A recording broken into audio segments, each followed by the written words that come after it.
കർത്താവായിരിക്കുന്ന യേശുക്രിസ്തുവിൻ്റെ ധന്യനാമത്തിൽ എല്ലാവർക്കും സ്നേഹവന്ദനങ്ങളെ അറിയിക്കുന്നു. നമുക്ക് വളരെ കുറച്ചു പേർക്ക് ദൈവവചന പഠനത്തിനായിട്ട് ചേർന്ന് വരുവാൻ ദൈവം നൽകിയ അവസരത്തിനായി ദൈവത്തെ സ്തുതിക്കുകയും സ്തോത്രം ചെയ്യുകയും ചെയ്യുന്നു. ദൈവം അനുവദിക്കുന്നുവെങ്കിൽ ഇന്ന് നമ്മുടെ ഈ സബ്ജക്റ്റിൻ്റെ അവസാനത്തെ സെഷനാണ്. Bird's eye view on eternity to eternity, നിത്യത മുതൽ നിത്യത വരെ എന്ന വിഷയത്തിൻ്റെ അവസാനത്തെ ഒരു സെഷനിലേക്ക് നമ്മൾ എത്തിച്ചേർന്നിരിക്കുകയാണ്. ഇന്ന് ഈ സബ്ജക്റ്റിനോടുള്ള ബന്ധത്തിൽ 14-ാമത്തെ വിഷയമാണ്. ഇത് വളരെ വിശാലമായി പഠിക്കേണ്ട ഒരു വിഷയമാണെങ്കിലും ഞാൻ പറഞ്ഞതുപോലെ ഒരു ബേർഡ്സ് ഐ വ്യൂ പോലെ നമ്മൾ വിമാനത്തിൽ കയറി താഴേക്ക് നോക്കുന്ന പോലെയുള്ള ഒരു ചെറിയ ഒരു സ്നാപ്സ് മാത്രമേ നമുക്കിതിനകത്തുനിന്ന് എടുത്തിട്ടുള്ളൂ. അതുകൊണ്ട് നമുക്കൊരു ഓവർവ്യൂ കിട്ടാൻ വേണ്ടി മാത്രം നമ്മൾ ചെയ്തു എന്നുള്ളതേ ഉള്ളൂ. ഇന്ന് നമ്മൾ പഠിക്കാനായിട്ട് പോകുന്നത്, കഴിഞ്ഞ ക്ലാസ്സിൽ നമ്മൾ ഓർത്തതുപോലെ നമ്മൾ 1000 ആണ്ട് വാഴ്ച വരെയുള്ള കാര്യങ്ങളാണ് കഴിഞ്ഞ ക്ലാസ്സിൽ ചിന്തിച്ചത്. അതിനുശേഷം എന്താണ് സംഭവിക്കുന്നത് എന്നുള്ളത് ഇന്ന് നമുക്ക് പഠിക്കുവാനായിട്ട് കഴിയും. നമ്മുടെ ചാർട്ടിൽ കാണുന്നത് പോലെ സഭ എടുക്കപ്പെട്ടു, മധ്യാകാശത്തിൽ കർത്താവിനെ എതിരേറ്റു, സഭ കർത്താവിൽ നിന്ന് പ്രതിഫലങ്ങളെ വാങ്ങി ക്രിസ്തുവിൻ്റെ ന്യായാസനത്തിൻ്റെ മുമ്പിൽ നിന്ന്, അതിനുശേഷം കുഞ്ഞാടിൻ്റെ കല്യാണം. അതേസമയം തന്നെ ഭൂമിയിൽ പാരലലായിട്ട് സംഭവിക്കുന്നത് 7 വർഷത്തെ മഹോപദ്രവ കാലഘട്ടമാണ്. ഈ 7 വർഷത്തെ മഹോപദ്രവ കാലഘട്ടത്തിൻ്റെ ഒടുവിൽ ഒരു യുദ്ധം നടന്നു. ഏതാണ് യുദ്ധം? അർമ്മഗദോൻ യുദ്ധം നടക്കുകയാണ്. ഇസ്രായേലിനെ സകല ജാതികളും ആക്രമിക്കാനായിട്ട് വരുമ്പോൾ അവര് പരാജയത്തിൻ്റെ വക്കിലേക്ക് കടന്നു പോകും. അങ്ങനെ പരാജയത്തിൻ്റെ വക്കിലേക്ക് കടന്നു പോകുമ്പോൾ അവർ തങ്ങൾ കുത്തിയവനായിരിക്കുന്ന ക്രിസ്തുവിനെ ആശ്രയിക്കും, അവനെ വിളിച്ചപേക്ഷിക്കും. അന്ന് കർത്താവായിരിക്കുന്ന യേശു ക്രിസ്തു ജയവീരനായി എഴുന്നള്ളി വരും. അങ്ങനെ ഹർമ്മഗദോൻ യുദ്ധത്തിൽ എതിർ ക്രിസ്തുവിനെയും അവൻ്റെ സൈന്യത്തെയും അമ്പേ പരാജയപ്പെടുത്തും. അങ്ങനെ പരാജയപ്പെടുന്ന എതിർ ക്രിസ്തു, സാത്താന്റെ സൈന്യം എല്ലാവരും പരാജയപ്പെട്ട് കഴിയുമ്പോൾ നമ്മളവിടെ കണ്ടു 1000 ആണ്ട് വാഴ്ച ആരംഭിക്കുകയാണ്. 1000 ആണ്ട് വാഴ്ചയ്ക്ക് തൊട്ടു മുമ്പ് ഒരു സിംഹാസനമുണ്ട്. ഏത് സിംഹാസനമാണ്? കഴിഞ്ഞ ക്ലാസ്സിൽ നമ്മൾ ചിന്തിച്ചത് തേജസ്സിന്റെ സിംഹാസനം. വെള്ള സിംഹാസനം ഇനി വരാനിരിക്കുന്നതേ ഉള്ളൂ. തേജസ്സിന്റെ സിംഹാസനം. ആ തേജസ്സിന്റെ സിംഹാസനത്തിൽ വെച്ച് ജാതികളെ ഇടത്തും വലത്തുമായിട്ട് തിരിക്കും. ആരൊക്കെ യഹൂദനെ സഹായിച്ചോ അവരെ ചെമ്മരിയാടുകളെന്നും, യഹൂദനെ സഹായിക്കാതിരുന്നവരെ കോലാടുകളെന്നും വേർതിരിച്ച് 2ആയിട്ട് തിരിക്കും. ആ സമയത്ത് സംഭവിക്കുന്ന ഒരു പ്രധാനപ്പെട്ട കാര്യമാണ്, സാത്താനെ 1000 ആണ്ടേക്ക് ബന്ധിക്കും. അങ്ങനെ 1000 ആണ്ടേക്ക് ബന്ധിച്ചതിന് ശേഷം യേശു ക്രിസ്തു യെരുശലേം തലസ്ഥാനമാക്കി ഒരു രാജ്യം ഭരിക്കും. യേശു ക്രിസ്തുവിൻ്റെ രാജ്യം 1000 ആണ്ട് വാഴ്ച. ആ 1000 ആണ്ട് വാഴ്ച വരെയാണ് നമ്മൾ കഴിഞ്ഞ ക്ലാസ്സിൽ ചിന്തിച്ചത്. ആ 1000 ആണ്ട് വാഴ്ച വളരെ അനുഗ്രഹീതമായിരിക്കുന്ന ഒരു സമയമായിരിക്കും. യുദ്ധങ്ങളില്ലാത്ത, സമാധാനം നിറഞ്ഞ, നീതിയും സ്വസ്ഥതയുമുള്ള ഒരു ഭരണം കർത്താവ് നടത്തും. അതിൻ്റെ ഒടുവിൽ ഇനി സംഭവിക്കാനിരിക്കുന്ന കാര്യങ്ങളാണ് ഇനി നാം പഠിക്കുവാനായിട്ട് പോകുന്നത്. 3 കാര്യങ്ങളാണ് നിത്യതയ്ക്ക് തൊട്ടു മുമ്പായി സംഭവിക്കുന്ന അവസാനത്തെ 3 കാര്യങ്ങൾ. ഒന്ന്, ഫൈനൽ ജഡ്ജ്മെന്റ് ഓഫ് സൈറ്റൻ. 1000 ആണ്ട് വാഴ്ചയ്ക്ക് മുമ്പ് ഈ സാത്താനെ ബന്ധിച്ചു എന്ന് നമ്മൾ കാണുന്നുണ്ട്. എന്നാൽ ഈ 1000 ആണ്ട് വാഴ്ച കഴിയുമ്പോൾ സാത്താനെ ഒന്ന് അഴിച്ചുവിടും. അത് അവൻ്റെ ആത്യന്തികമായ ന്യായവിധിയിലേക്ക് നയിക്കും. രണ്ടാമത്തെ സംഭവം എന്ന് പറയുന്നത് വെള്ള സിംഹാസനത്തിലെ ന്യായവിധിയാണ്. അത് വെളിപ്പാട് പുസ്തകം 20-ാം അധ്യായത്തിൻ്റെ 11 മുതൽ 15 വരെയുള്ള വാക്യങ്ങളിൽ നമ്മൾ വായിക്കുന്നുണ്ട്. ഏറ്റവും അവസാനമായി പുത്തൻ യെരൂശലേം അല്ലെങ്കിൽ ഒരു നിത്യാവസ്ഥയിലേക്ക് പ്രവേശിക്കും. ഒരു പുത്തൻ യെരൂശലേമിനെ കുറിച്ച് നമ്മൾ വായിക്കുന്നു. 21-ാം അധ്യായത്തിൻ്റെ 1 മുതൽ 22-ാം അധ്യായത്തിൻ്റെ 5 വരെയുള്ള വാക്യങ്ങളിൽ നമ്മൾ വായിക്കുന്നു. അങ്ങനെ ഈ 3 വളരെ പ്രധാനപ്പെട്ട സംഭവങ്ങളാണ് ഇനി 1000 ആണ്ട് വാഴ്ചയ്ക്ക് ശേഷം സംഭവിക്കുവാനായിട്ട് ഇരിക്കുന്നത്. അപ്പോൾ ഈ 3 കാര്യങ്ങൾ നമുക്ക് വേഗത്തിൽ ഒന്ന് ചിന്തിച്ചതിന് ശേഷം ഒരല്പമായ ഗ്രാഹ്യം അതിനെക്കുറിച്ച് ലഭിക്കാൻ വേണ്ടിയാണ് നമ്മൾ ഈ ഭാഗം പഠിക്കുന്നത്. സാത്താന്റെ ഏറ്റവും ഒടുവിലത്തെ ന്യായവിധിയാണ്. വെളിപ്പാട് പുസ്തകം 20-ാം അധ്യായത്തിൻ്റെ 7 മുതൽ 10 വരെയുള്ള വാക്യങ്ങളിലാണ് നാം അതേക്കുറിച്ച് വായിക്കുന്നത്.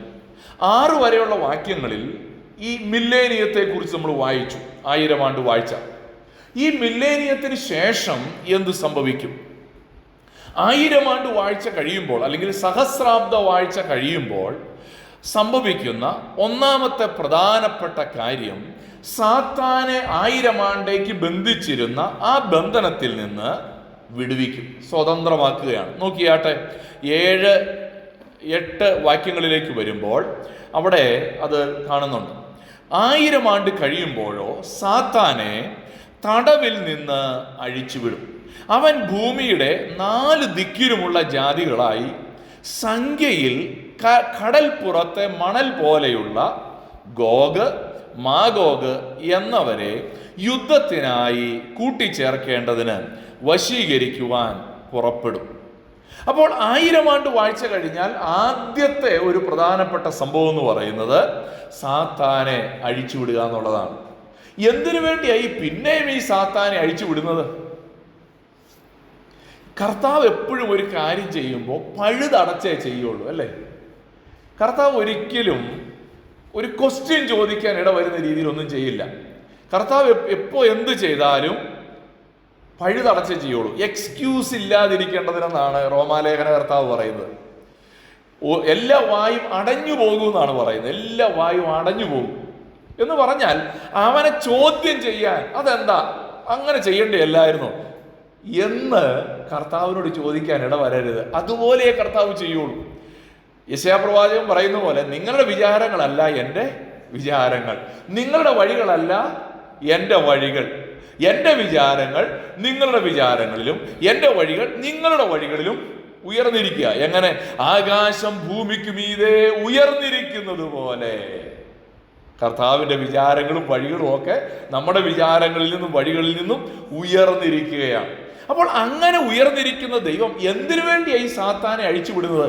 2 കാര്യങ്ങളാണ് അവിടെ ഉള്ളത്. ഒന്ന്, ഈ സാത്താൻ എന്തു വന്നാലും നന്നാവില്ല എന്ന് ബോധ്യപ്പെടുത്താൻ വേണ്ടിയാണ്. ഇംഗ്ലീഷിൽ ഇൻകോറിഗിബിലിറ്റി എന്ന് പറയും. എന്ന് പറഞ്ഞാൽ, ഇവൻ ഗുണം പിടിക്കാനുള്ളവനല്ല. 1000 ആണ്ട് അവനെ ബന്ധനത്തിലിട്ടു. പല ആൾക്കാരും കർത്താവിനെ വിമർശിക്കാൻ സാധ്യതയുണ്ട്. എന്തു പറയും? ആ സാത്താന് മാനസാന്തരപ്പെടാൻ ഒരു അവസരം കൊടുത്തായിരുന്നെങ്കിൽ അവനും എന്ത് ചെയ്തേരെ?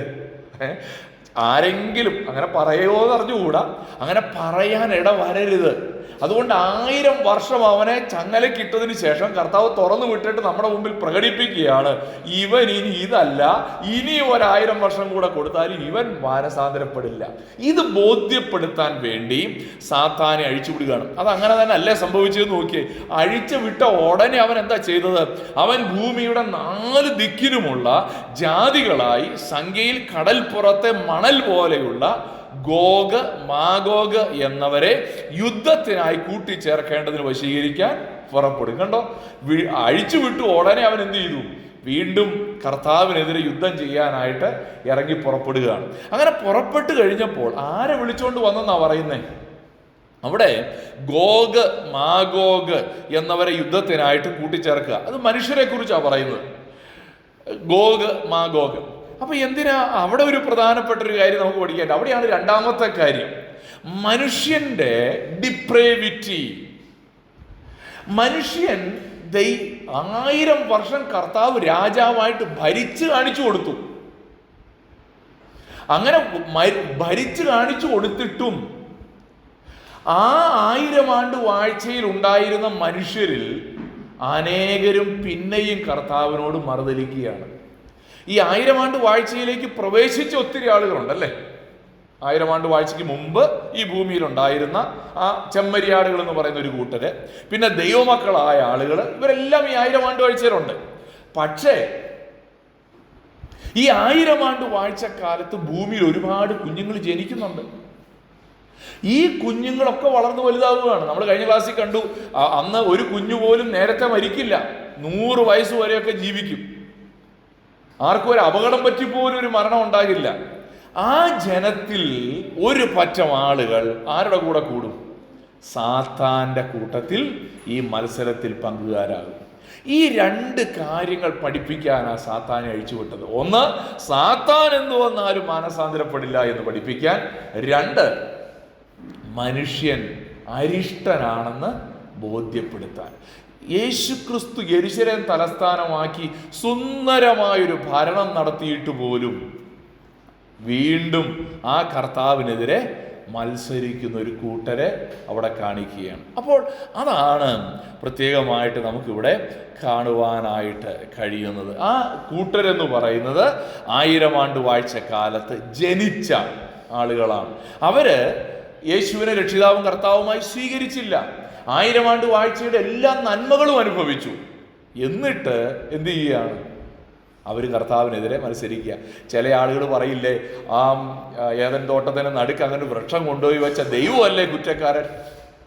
ഇത് കാണുമ്പോൾ നമുക്ക് എന്തോ തോന്നും, ദൈവമാണോ കുറ്റക്കാരൻ? അയ്യോ, ഇനി എത്ര അനുകൂലമായ സാഹചര്യമാണെങ്കിലും മനുഷ്യൻ ജഡം തന്നെയല്ലോ എന്ന് വേദപുസ്തകം പറയുന്നതിന്റെ കാര്യം അതാ. ജഡത്തിൽ ജനിച്ച മനുഷ്യന്റെ സ്വാഭാവിക പ്രവണതയെയാണ് കർത്താവോട് ചൂണ്ടിക്കാണിക്കുന്നത്. 1000 വർഷം മനോഹരമായിട്ട് അവൻ ഭരിച്ചിട്ടും ഈ ജനം അവനോട് വീണ്ടും വീണ്ടും മത്സരിക്കുകയാണ്. ഇനി ആരാണ് ഈ ഗോഗും മാഗോഗും? Gog is described as the leader of the land of Magog. Magog എന്ന പ്രദേശത്തിന്റെ ഭരണാധികാരിയായ വ്യക്തിയെ കുറിച്ചാണ് ഗോഗ് എന്ന് പറയുന്നത്. വേറെ രീതിയിൽ പറഞ്ഞാൽ ഒരു രാജ്യവും ആ രാജ്യത്തിന്റെ രാജാവും. ഗോഗ് എന്ന് പറയുന്ന രാജാവ്, മാഗോഗ് എന്ന് പറയുന്ന ദേശം. എസെക്കിയേൽ പ്രവാചകന്റെ പുസ്തകം 38-ാം അധ്യായത്തിന്റെ 2ഉം 3ഉം വാക്യങ്ങളിലാണ് നമുക്കത് കാണാൻ കഴിയുന്നത്. ഈ എസെക്കിയേൽ പ്രവാചകന്റെ ആ പുസ്തകത്തിന്റെ 37, 38 അധ്യായങ്ങളൊക്കെ വായിച്ചാൽ അത് ഈ അന്ത്യകാല സംഭവങ്ങളാണ് എഴുതിയിരിക്കുന്നത്. എസെക്കിയേൽ പ്രവചനം അന്ത്യകാല സംഭവങ്ങളുടെ വളരെ പ്രധാനപ്പെട്ട ഒരു പുസ്തകമാണ്. അവിടെ ഈ ഗോഗും മാഗോഗ് യുദ്ധത്തെ കുറിച്ചാണ് പറയുന്നത്.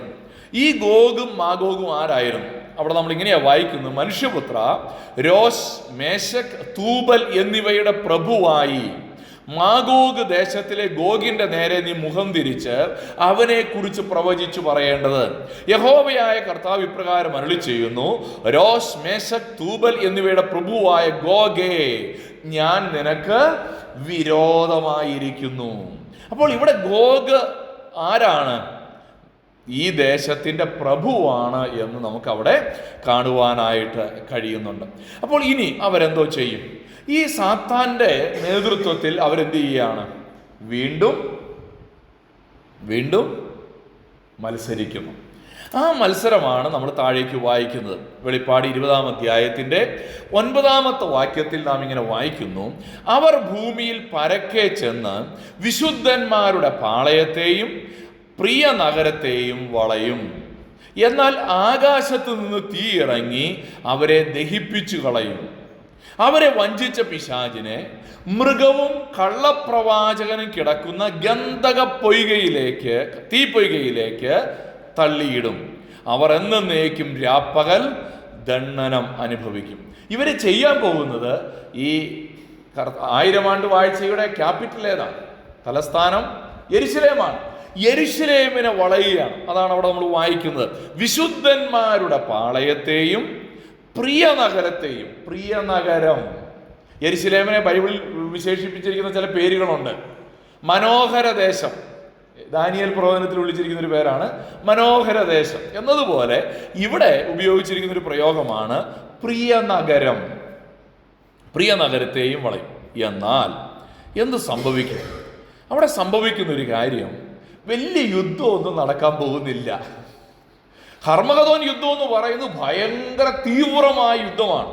നമ്മൾ വെളിപ്പാട് പുസ്തകത്തിൽ 17, 18, 19 അധ്യായങ്ങളൊക്കെ വായിക്കുമ്പോൾ അവിടെ ഒരു വലിയ യുദ്ധമുണ്ട്. രക്തം കുതിരയുടെ കടിവാളങ്ങളോടെ ഉയർന്നു എന്നൊക്കെ പറഞ്ഞ് വലിയ രക്തച്ചൊരിച്ചിലിനെ കുറിച്ചൊക്കെ അവിടെ വായിക്കുന്നുണ്ട്. പക്ഷെ ഇവിടെ അതൊന്നുമില്ല.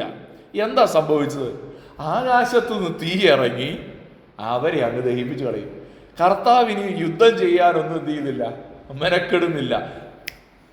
കഴിഞ്ഞു. ഒന്ന് ഞൊടിയടയ്ക്കുന്ന സമയത്തിനകത്ത്. അങ്ങനെ അനേക യുദ്ധങ്ങൾ ബൈബിളിലുണ്ടല്ലേ. പഴയ നിയമമൊക്കെ നമ്മൾ വായിക്കുമ്പോൾ ആകാശത്ത് എന്തോ ഒരു വലിയ ശബ്ദം കേട്ടു.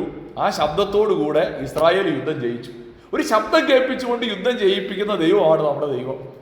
ആ ദൈവത്തോടാണ് ആര് മത്സരിക്കാൻ പോകുന്നത്? സാത്താനും അവൻ്റെ സൈന്യവും മത്സരിക്കാൻ പോകുന്നത്. ഇവിടെ നമ്മൾ മനസ്സിലാക്കേണ്ട ഒരു കാര്യം, നമ്മുടെ ജീവിതത്തിലും ചിലപ്പോഴൊക്കെ കർത്താവിനോട് നമ്മൾ മത്സരിക്കാറുണ്ട്. അങ്ങനെ മത്സരിക്കേണ്ടി വരുമ്പോൾ നമ്മൾ ഓർക്കണം, നമുക്കൊന്നും മത്സരിക്കാൻ പറ്റുന്ന ഒരാളല്ല ദൈവം. നമ്മുടെ മത്സരം, ഇസ്രായേൽ ജനമൊക്കെ ദൈവത്തോട് മത്സരിക്കുന്നു എന്നാണ് ദൈവം പറയുന്നത്. നമ്മൾ ഓർക്കണം, നമ്മൾ ആരോടാണ് മത്സരിക്കുന്നത്? ചിലപ്പോൾ നമ്മൾ മോശയോട് മത്സരിക്കും, അഹ്റോനോട് മത്സരിക്കും, പ്രവാചകന്മാരോട് മത്സരിക്കും. പക്ഷെ വാസ്തവത്തിൽ ആ മത്സരത്തെ ദൈവം കാണുന്നത് തനിക്കെതിരെയുള്ള മത്സരമായിട്ടാണ്. എന്നാൽ നമുക്ക് മത്സരിക്കാൻ കൊള്ളാവുന്ന, മത്സരിക്കാൻ പറ്റിയ ഒരു തരത്തിലുള്ള ആളല്ല നമ്മുടെ കർത്താവ്. അവൻ സാത്താനെ, ഈ സകല ഭൂവാസികളെയും, മത്സരിച്ച സകല ഭൂവാസികളെയും സ്വർഗത്തിൽ നിന്ന് തീ ഇറക്കി ദഹിപ്പിച്ചു കളയുകയാണ്. ഇനി അത് കഴിഞ്ഞ് സാത്താൻ എന്ത് ചെയ്തു? ഫൈനൽ ജഡ്ജ്മെന്റ് ആണ്. ഗന്ധക തീപ്പൊയ്കയിലേക്ക് തള്ളിയിടുകയാണ്. ഏത് ഗന്ധക തീപ്പൊയ്കയിലേക്കാണ്? 10-ാം വാക്യത്തിൽ നമ്മൾ വായിക്കുന്നു, അവരെ വഞ്ചിച്ച പിശാചിനെ മൃഗവും കള്ളപ്രവാചകനും കിടക്കുന്ന ഗന്ധക തീപ്പൊയ്കയിലേക്ക് തള്ളിയിടും. എങ്ങോട്ടാ തള്ളിയിടുന്നേ? ഗന്ധക തീപ്പൊയ്കയിലേക്ക്. ഗന്ധക തീപ്പൊയ്ക. അവിടെ ആരൊക്കെ ഉണ്ട്? മൃഗം. അതാരാ? മൃഗം എന്ന് പറയുന്ന ആരാ? എതിർ ക്രിസ്തു. കള്ളപ്രവാചകൻ. നമ്മൾ സാത്താന്യ തൃത്വത്തെ കുറിച്ച് പഠിച്ചായിരുന്നു, ഓർക്കുന്നുണ്ടോ? ഈ സീരീസ് തുടങ്ങിയപ്പോൾ ആദ്യം പഠിച്ചതാണ്. അവിടെ സാത്താന്യ തൃത്വം, 1 സാത്താൻ, 2 എതിർ ക്രിസ്തു, 3 കള്ളപ്രവാചകൻ. ഇപ്പൊ അവര് 3 പേരും എവിടെ? ഗന്ധകത്തിപ്പോയി. ഇവിടെ നമ്മൾ ശ്രദ്ധിക്കേണ്ട ഒരു കാര്യമുണ്ട്. അവരെ മൃഗവും കള്ളപ്രവാചകനും കിടക്കുന്ന എന്നാണ് എഴുതിയിരിക്കുന്നത്. കിടന്ന എന്നാണോ? അല്ല. എന്ന് പറഞ്ഞാൽ 1000 വർഷം മുമ്പാണ് അവരെ ഈ ഗന്ധകത്തിപ്പൊയ്കയിലേക്ക് ഇട്ടത്. അവരിപ്പോഴും അവിടെ കിടക്കുകയാണ്. എന്ന് പറഞ്ഞാലേ ഈ ദൈവിക ന്യായവിധി എന്ന് പറയുന്നത് അനിഹിലേഷൻ അല്ല. അനിഹിലേഷൻ എന്ന് പറഞ്ഞാൽ എന്താണ്? തീയിലേക്ക് ഇട്ടു, ചാരമായി പോയി, അതല്ല. പിന്നെന്താണ്? അവരിപ്പോഴും അവിടെ കിടക്കുക. ഈ ഗന്ധക തീപ്പൊയ്ക അല്ലെങ്കിൽ ഈ നരകമെന്ന് പറയുന്നത് ദൈവം മനുഷ്യർക്ക് വേണ്ടി സൃഷ്ടിച്ചതല്ല. മത്തായി 25:41 നമ്മൾ വായിക്കുന്നൊരു കാര്യം ഇങ്ങനെയാണ്. ഇടത്തുള്ളവരോട് പറഞ്ഞത് എന്താണ്?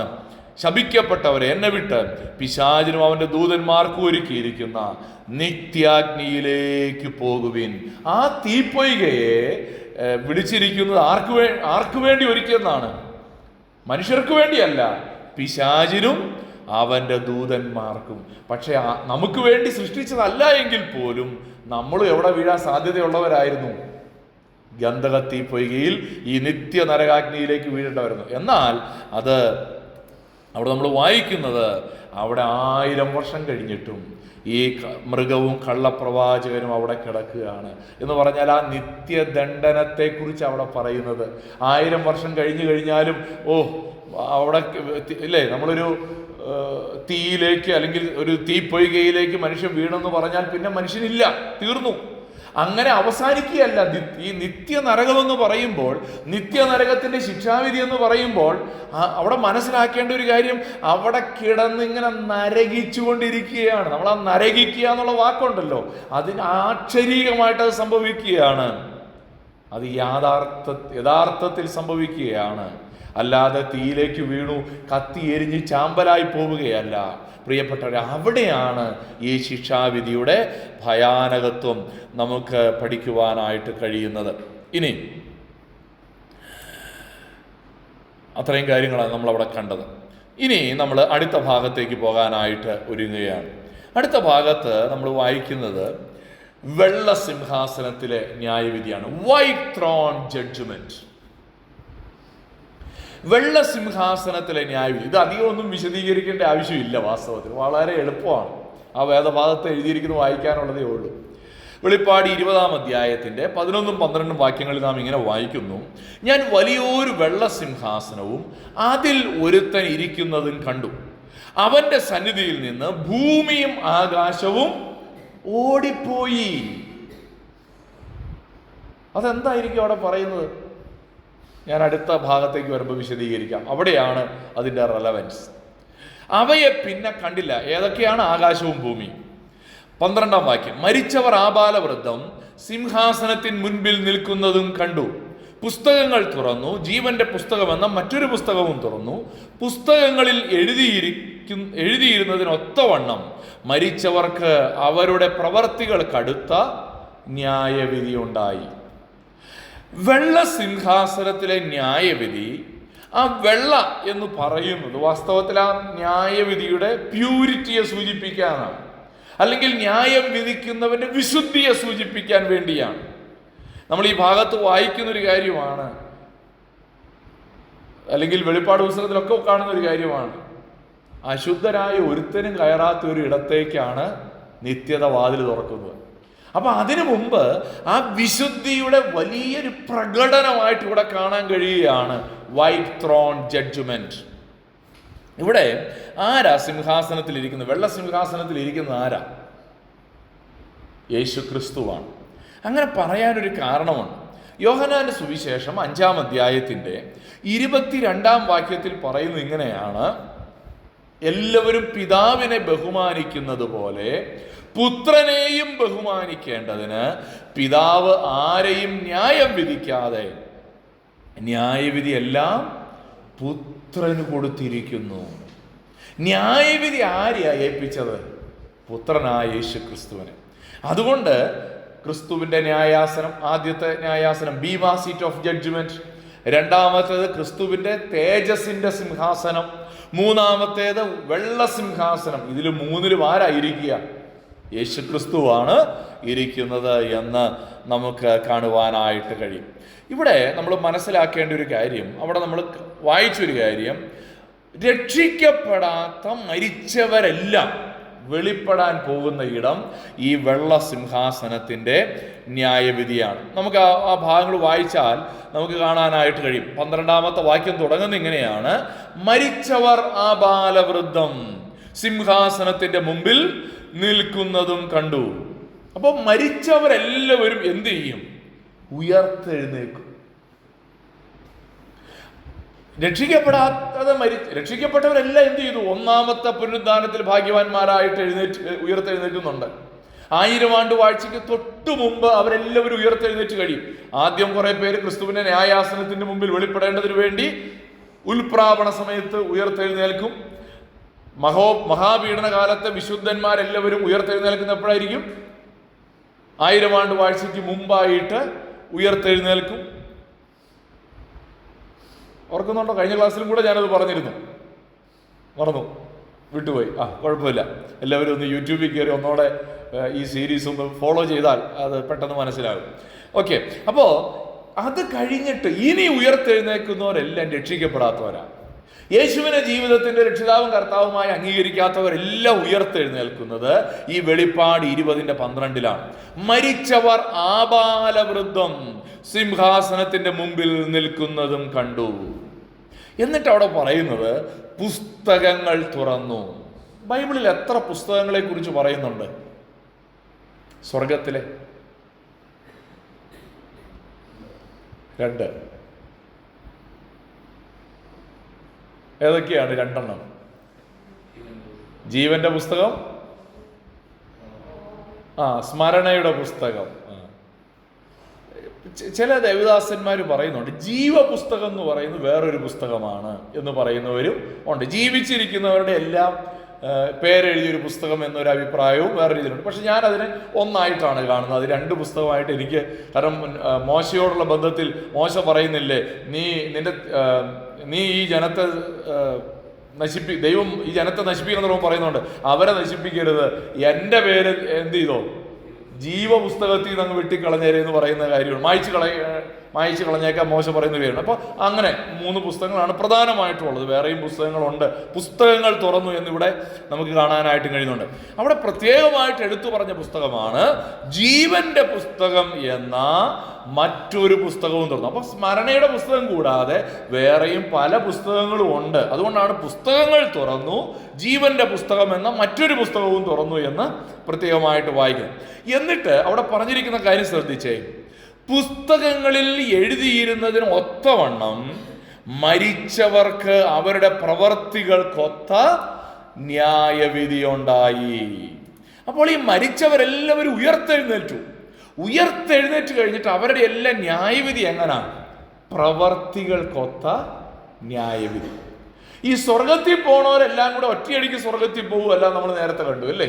ഒരു ന്യായവിധിയുണ്ട്, ഓരോരുത്തരും അവനവന്റെ പ്രതിഫലം കിട്ടുന്ന രീതിയിൽ. പ്രവൃത്തികൾക്ക് ഒത്ത ന്യായവിധി എന്നാണ് അവിടെ ഉദ്ദേശിക്കുന്നത്. ഓരോരുത്തരുടെയും പ്രവൃത്തികൾക്ക് ഒത്ത ന്യായവിധി എന്ന് പറഞ്ഞാൽ, സ്വർഗത്തിൽ പോകുമ്പോൾ അവിടെ ഓരോരുത്തർക്കും വ്യത്യസ്തങ്ങളായ പ്രതിഫലങ്ങൾ ഉള്ളതുപോലെ തന്നെ നരകത്തിലേക്ക് പോകുന്നവർക്കും എല്ലാവരെയും കൂടി ഒരു കുഴിയിലേക്ക് ഒരുമിച്ച് അങ്ങിടുകയല്ല. പിന്നെ എന്ത് ചെയ്യാണ്? അവിടെയും പല പല തട്ടുകളുണ്ടെന്ന് മനസ്സിലാക്കാൻ പറ്റും. എങ്ങനെ മനസ്സിലാക്കാൻ പറ്റുമെന്ന് ചോദിച്ചാൽ, കർത്താവ് മത്തായി 22-ാമത്തെ അധ്യായത്തിൽ ഒരു ഉപമ പറയുന്നുണ്ട്. ഒരു രാജാവ് വിരുന്നൊരുക്കി കല്യാണ വസ്ത്രം ധരിക്കാതെ കയറിയ ഒരുത്തനെ കുറിച്ച്. അവനെ കുറിച്ച് പറഞ്ഞിരിക്കുന്ന ഒരു കാര്യം ഇങ്ങനെയാണ്: അവനെ ഏറ്റവും പുറത്തുള്ള ഇരുട്ടിലേക്ക്. അപ്പൊ ഈ ഏറ്റവും പുറത്തുള്ള ഇരുട്ടും അതിന്റെ അകത്തുള്ള ഇരുട്ടും എന്നൊക്കെ പറഞ്ഞ് എന്തുകൊണ്ട് തട്ടായിട്ടൊക്കെ നമുക്ക് അവിടെ മനസ്സിലാക്കാൻ പറ്റുമെന്നാണ് ഇവിടെ നമുക്ക് ഗ്രഹിക്കാനായിട്ട് കഴിയുന്നത്.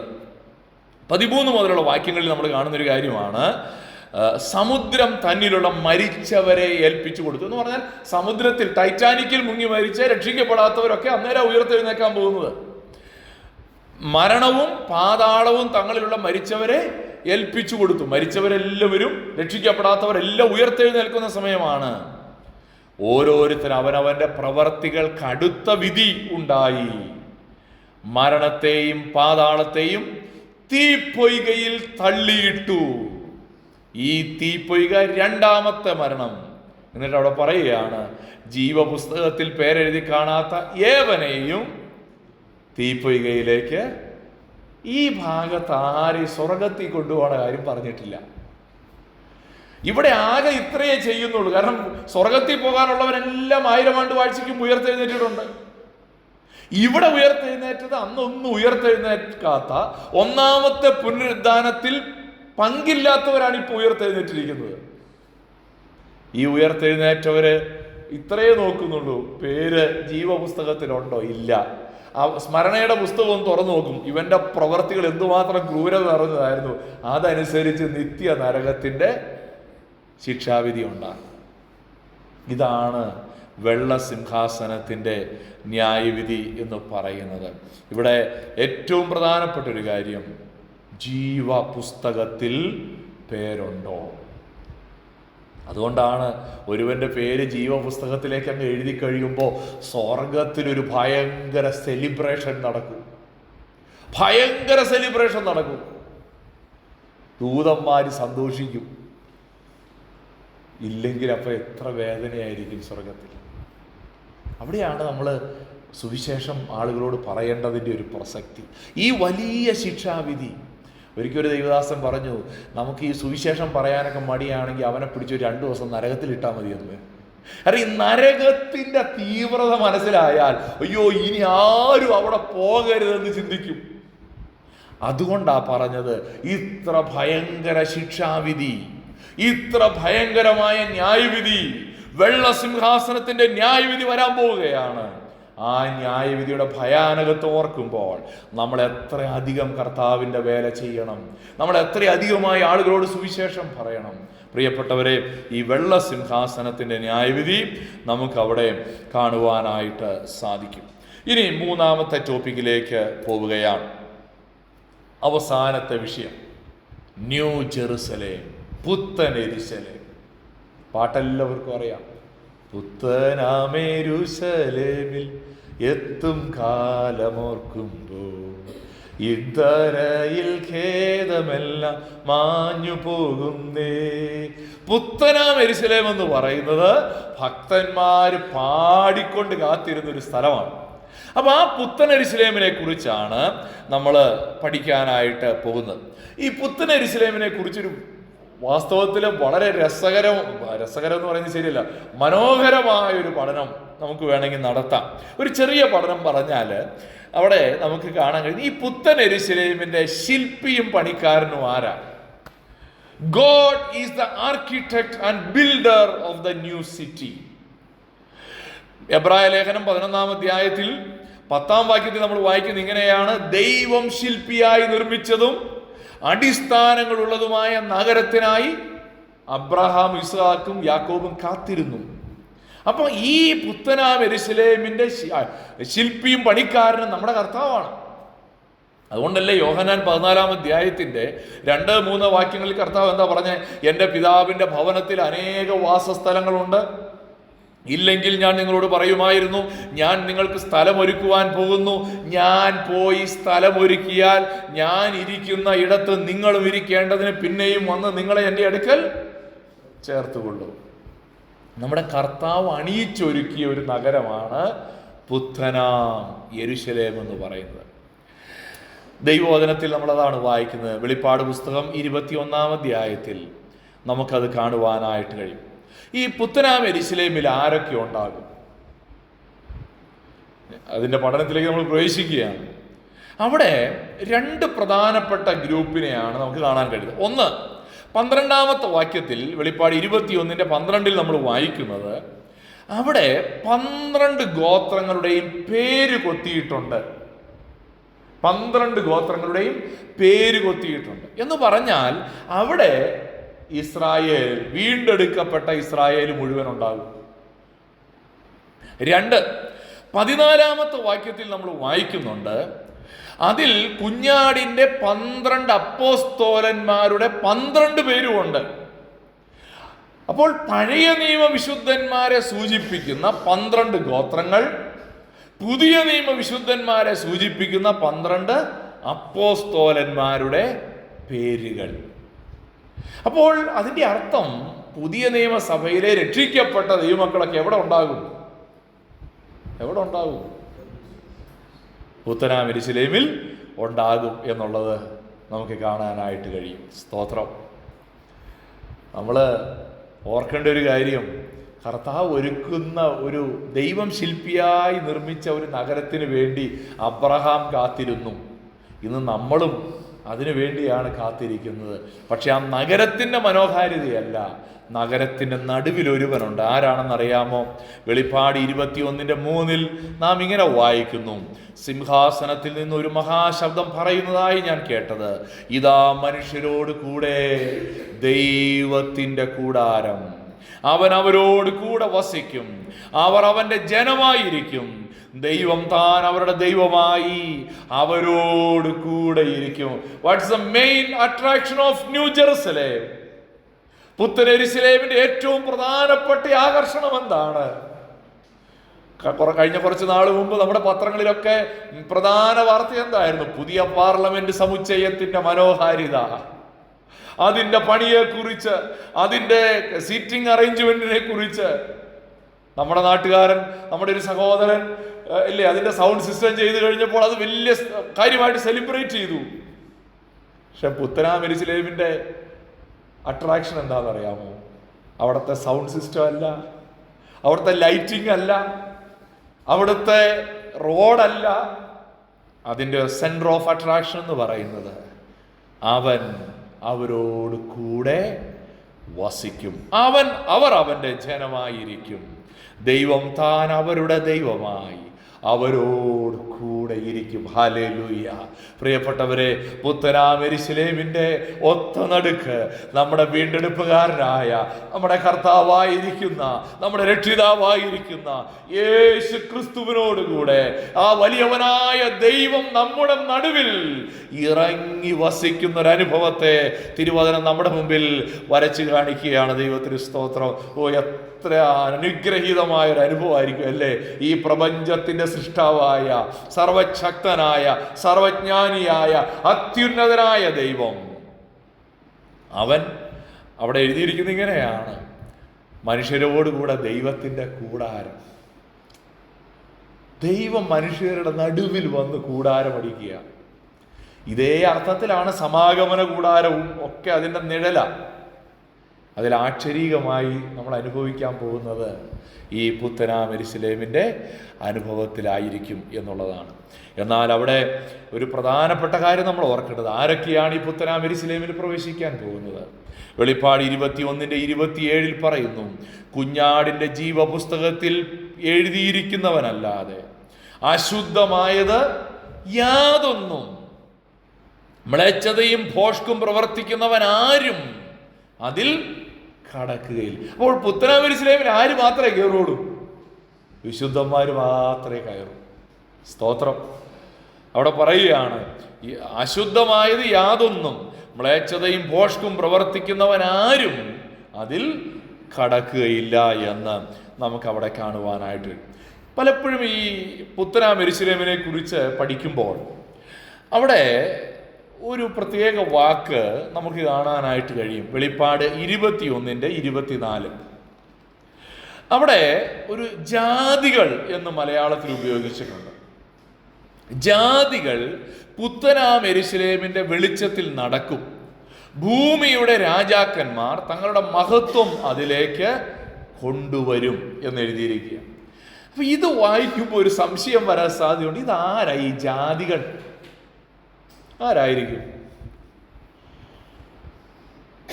ഈ പുത്തനാം യെരൂശലേമിനോടുള്ള ബന്ധത്തിൽ ജാതികൾ അതിന്റെ വെളിച്ചത്തിൽ നടക്കും. ഭൂമിയുടെ രാജാക്കന്മാർ എന്നൊക്കെ അവിടെ എഴുതിയിട്ടുണ്ട്.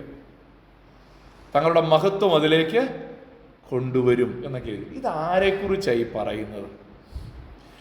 നമ്മൾ കണ്ട ഒരു കാര്യം, യാതൊരു അശുദ്ധനും അതിനകത്ത് പ്രവേശിക്കുകയില്ല എന്ന് പറഞ്ഞാൽ വിശുദ്ധന്മാർ മാത്രം വരുന്നൊരിടമാണ് പുത്തനാം യെരൂശലേം. അപ്പൊ ഈ പുത്തനാം യെരൂശലേമിൽ ഈ പറയുന്ന ജാതികൾ എന്ന് പറയുന്ന ആരാ? ഇംഗ്ലീഷിൽ ജെൻഡൈൽസ് എന്ന വാക്കല്ല, ഇംഗ്ലീഷിൽ ഉപയോഗിച്ചിരിക്കുന്നത് നേഷൻസ് എന്നുള്ള വാക്കാണ്.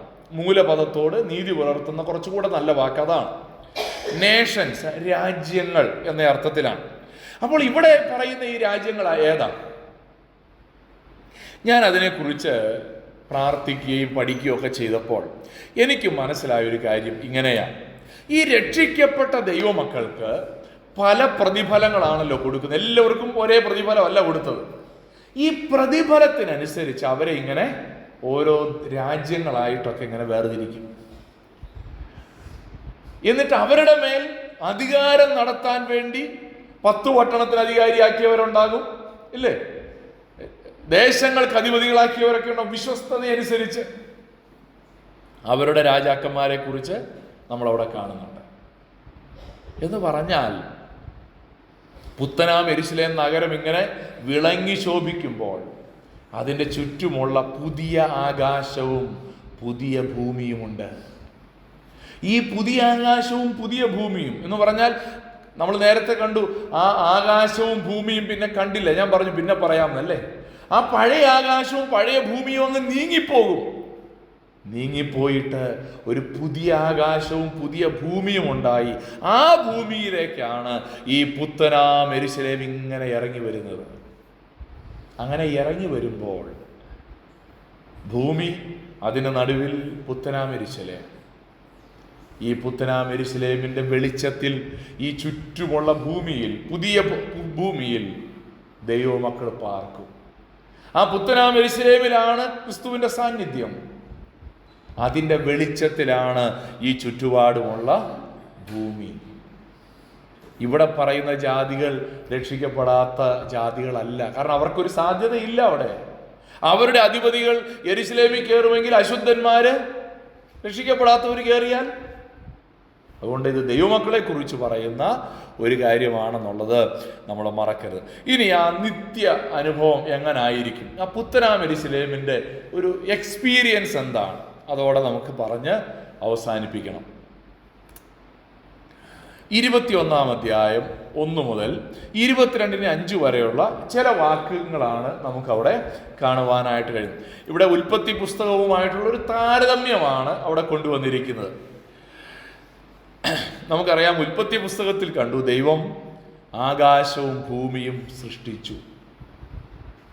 ഉൽപ്പത്തി 1:1 ആദിയിൽ ദൈവം ആകാശവും ഭൂമിയും സൃഷ്ടിച്ചു.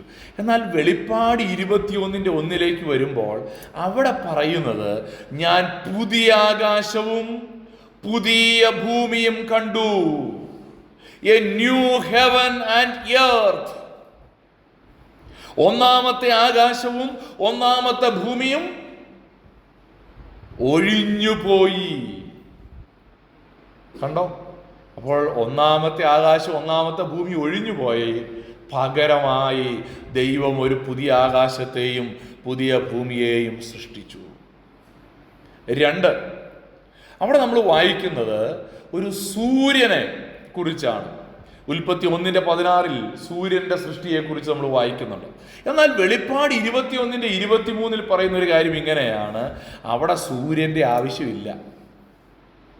വെളിപ്പാട് 21:23 നഗരത്തിൽ പ്രകാശിപ്പാൻ സൂര്യനും ചന്ദ്രനും ആവശ്യമില്ല, ദൈവ തേജസ് അതിനെ പ്രകാശിപ്പിച്ചു, കുഞ്ഞാട് അതിൻ്റെ വിളക്കാകുന്നു. പ്രിയപ്പെട്ടവരെ, ദൈവം സൃഷ്ടിച്ച ആകാശവും ഭൂമിയും അവിടെ ഒരു സൂര്യന്റെ ആവശ്യമുണ്ടായിരുന്നു, കാരണം അതിനകത്ത് അന്ധകാരമുണ്ട്.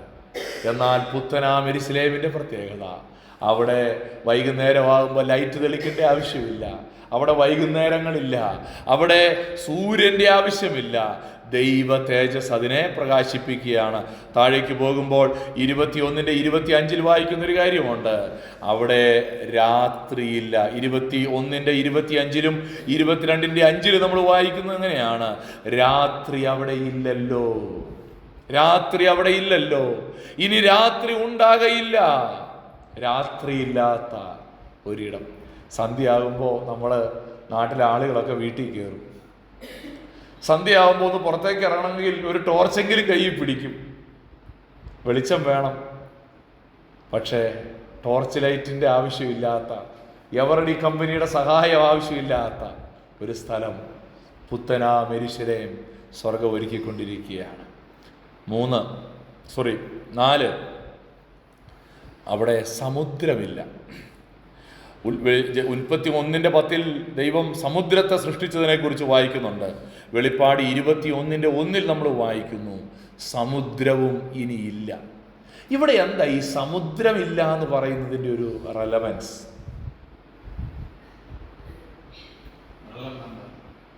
വെള്ളം വേണ്ട അല്ലേ? അങ്ങനെ അപ്പം വെള്ളമേ ഇല്ല എന്ന് പറഞ്ഞാൽ മതി. കാരണം തോടും പുഴകളും ഒക്കെ ഉണ്ടാകാൻ സാധ്യതയുണ്ടോ? ജീവജല നദികൾ ഉണ്ടാവാൻ സാധ്യതയുണ്ടോ? അപ്പോൾ വെള്ളമല്ല അവിടുത്തെ വിഷയം. വെളിപ്പാട് പുസ്തകത്തിലെ സമുദ്രം നമ്മൾ ശ്രദ്ധിച്ചാൽ, ഈ മൃഗം എവിടെ നിന്നാണ് കയറി വന്നത്? സമുദ്രത്തിൽ നിന്നാണ്. വെളിപ്പാട് 13-ാം അധ്യായത്തിൽ നമ്മൾ വായിക്കുന്നു. കള്ളപ്രവാചകൻ എവിടെ നിന്ന് കയറി വന്നത്? സമുദ്രത്തിൽ നിന്നാണ്. ഇവിടെ വെളിപ്പാട് പുസ്തകത്തിന്റെ കോണ്ടെക്സ്റ്റിൽ നമ്മൾ വായിക്കുമ്പോൾ സമുദ്രം സകല തിന്മകളെയും സൂചിപ്പിക്കുന്ന ഒരു അനുഭവമാണ്. അതുകൊണ്ടാണ് അവിടെ പറയുന്നത് സമുദ്രം ഇനി ഇല്ല. അടുത്തത്, അവിടെ ശാപമില്ല. ഉൽപ്പത്തി 3:14 മുതൽ 17 വരെയുള്ള വാക്യങ്ങളിൽ സർവ്വഭൂമിയും ശപിക്കപ്പെട്ടതിനെ കുറിച്ച് വായിക്കുന്നു, മുള്ളും പറക്കാരെയും മുളയ്ക്കുന്നതിനെ കുറിച്ച് വായിക്കുന്നു. എന്നാൽ ഇവിടെ വെളിപ്പാട് പുസ്തകത്തിൽ നമ്മൾ വായിക്കുന്ന എന്താ? 22:3 യാതൊരു ശാപവും ഇനി ഉണ്ടാകയില്ല. ശാപമില്ല, ശാപം മുറിക്കുന്നവരുമില്ല. സ്തോത്രം. ശാപമില്ല. മരണമുണ്ടോ? മരണം ഉണ്ടാകയില്ല. വെളിപ്പാട് 22:5 നമ്മൾ വായിക്കുന്നു, ഇനി മരണം ഉണ്ടാകയില്ല. പക്ഷേ ഉൽപ്പത്തി പുസ്തകത്തിൽ നമ്മൾ വായിക്കുന്നത് മരണത്തിൻ്റെ ചരിത്രമാണ്. എങ്ങനെ മരണം മനുഷ്യനിലേക്ക് കടന്നു വന്നുള്ളതിൻ്റെ ചരിത്രമാണ്. ഉൽപ്പത്തി 3:19 നമ്മളത് വായിക്കുന്നു. എന്നാൽ വെളിപ്പാട് 22:5 പറയുകയാണ്, ഇനി മരണം ഉണ്ടാകയില്ല, ദുഃഖവും മുറവിളിയും കഷ്ടതയും ഇനി ഉണ്ടാകയില്ല. ഹല്ലേലൂയ. അടുത്തതായി നാം അവിടെ വായിക്കുന്നു, പർദീസയിൽ നിന്ന് മനുഷ്യനെ പുറത്താക്കി. ഉൽപ്പത്തി 3:24. എന്നാൽ വെളിപ്പാട് 22:14 നമ്മൾ വായിക്കുന്നു, മനുഷ്യനെ ആ പർദീസയിലേക്ക്, ദൈവത്തോടു കൂടെ വസിക്കുന്ന അനുഭവത്തിലേക്ക് ദൈവം കൂട്ടിച്ചേർക്കുകയാണ്. നോക്കിയേ, വെളിപ്പാട് 22:14 ജീവന്റെ വൃക്ഷത്തിൽ തങ്ങൾക്ക് അധികാരമുണ്ടാകേണ്ടതിനും ഗോപുരത്തിൽ കൂടി നഗരത്തിൽ കടക്കേണ്ടതിനും തങ്ങളുടെ ആ വസ്ത്രം അലക്കുന്നവർ ഭാഗ്യവാന്മാർ. എവിടെയായി ജീവവൃക്ഷം ഉള്ളത്? പർദീസയിലാണ്. അതുകൊണ്ടാണ് ജീവവൃക്ഷത്തിന്റെ ഫലം തിന്നാതിരിക്കാൻ വേണ്ടി ആദമനെ ഹവ്വയെയും തോട്ടത്തിൽ നിന്ന് പുറത്താക്കിയത്. ഇവിടെ ആ ജീവവൃക്ഷത്തിന്റെ അനുഭവത്തിലേക്ക് തിരിച്ച് എന്ത് ചെയ്യുകയാണ്? മനുഷ്യൻ പ്രവേശിക്കുകയാണ്. മാൻ റിസ്റ്റോർഡ് ടു പാരഡൈസ്. പുത്തനാം യെരൂശലേമിൽ അവസാനമായി നാം 21:4 വായിക്കുന്നു, അവിടെ നോ മോർ മോർണിംഗ്, അവിടെ കരച്ചിലില്ല, കണ്ണുനീരില്ല. വെളിപ്പാട് 21:4 അവൻ അവരുടെ കണ്ണിൽ നിന്ന് കണ്ണുനീരെല്ലാം തുടച്ചു കളയും. സ്തോത്രം. എവിടെ? ഭൂമിയിലല്ല കേട്ടോ. നമ്മളിവിടെ ഉണ്ടാക്കുന്ന ഒരു രാജ്യത്തും, അത് ഏത് ഭരണാധികാരി ഭരിച്ചാലും, ഇസ്രായേൽ പ്രധാനമന്ത്രി ഭരിച്ചാലും, അമേരിക്കൻ പ്രധാനമന്ത്രി ഭരിച്ചാലും, കനേഡിയൻ പ്രധാനമന്ത്രി ഭരിച്ചാലും, UK പ്രധാനമന്ത്രി ഭരിച്ചാലും, ആര് ഭരിച്ചാലും ഇത് ഈ ഭൂമിയിൽ നമുക്ക് കാണാൻ കഴിയില്ല. ഇത് കാണാൻ കഴിയുന്ന ഒരേ ഒരിടം, അത് നമ്മുടെ കർത്താവ് പുത്തനാം യെരൂശലേമിൽ ഒരുക്കുന്ന ഒരനുഭവമുണ്ട്. അവിടെ കണ്ണുനീരില്ല, മരണമില്ല, രോഗമില്ല, ശാപമില്ല, കരച്ചിലില്ല, മുറവിളിയില്ല. അനുഗ്രഹിക്കപ്പെട്ട ഒരു പുത്തനാം യെരൂശലേം സ്വർഗം ഒരുക്കിയിരിക്കുകയാണ്. കണ്ണുകളെ അടയ്ക്കാം, ഹൃദയങ്ങളെ ദൈവസന്നിധിയിലേക്ക് ആഗ്രഹമാക്കിക്കൊണ്ട് ഹല്ലേലൂയ, സ്തോത്രം. നമ്മെ തന്നെ കർത്താവിൻ്റെ പാദപീഠത്തിലേക്ക് ഏൽപ്പിച്ചു കൊടുക്കാം. പുത്തനാം യെരൂശലേമിലെത്തും കാലം ഓർക്കുമ്പോൾ ഇദ്ധരയിൽ ഖേദമെല്ലാം മാഞ്ഞു പോകുന്നേ. കഷ്ടത, പട്ടിണി ഇല്ലാത്ത നാട്ടിൽ നാം, കർത്താവ് ഒരുക്കുന്ന സന്തോഷ വീട്ടിൽ നാം, തേജസ്സേറും മോഹന കിരീടങ്ങൾ ധരിച്ചു നാം രാജരാജനേശുവോട് കൂടെ വാഴുമേ. ഹല്ലേലൂയ.